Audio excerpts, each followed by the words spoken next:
పదే పోనీ రా మనం లాంగ్ డ్రైవే పోదాం ఊరమా।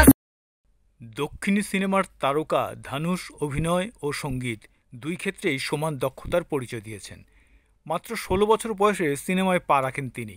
এই পর্যন্ত প্রায় ৫০টি সিনেমায় অভিনয় করেছেন ধানুষ।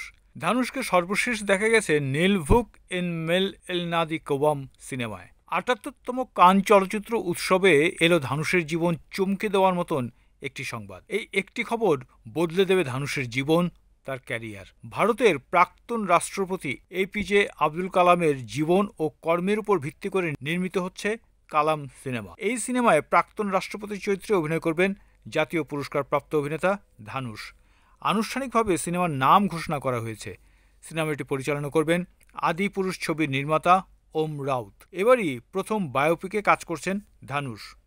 ভারতের সবচেয়ে জনপ্রিয় রাষ্ট্রপতি এপিজে আব্দুল কালাম। তাকে বলা হতো ভারতের মিসাইল ম্যান।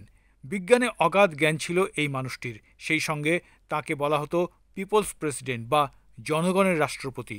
তিনি শুধু একজন রাষ্ট্রপতি ছিলেন না, তিনি ছিলেন একজন কবি, একজন শিক্ষক ও এমন একজন মানুষ যিনি স্বপ্ন দেখতে পারতেন, স্বপ্ন দেখাতে পারতেন। এই সিনেমা দিয়ে তার আদর্শ নতুন প্রজন্মের কাছে পৌঁছে দেওয়ার একটি প্রচেষ্টা হবে। সিনেমাটি প্রযোজনা করছেন অভিষেক আগারওয়াল এবং ভূষণ কুমার। পরিচালক ওম রাউত চলচ্চিত্র সম্পর্কে বললেন, এই যুগে সত্যিকারের রাষ্ট্রনেতার অভাব।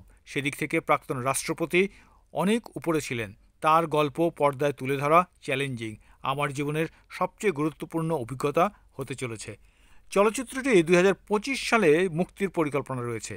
কালাম সিনেমা নির্মাণের সার্বিক সহযোগিতা করছেন APJ Abdul Kalam international foundation. এই বায়োপিকটি ধানুষের ক্যারিয়ারের একটি নতুন মাইলফলক হতে চলেছে।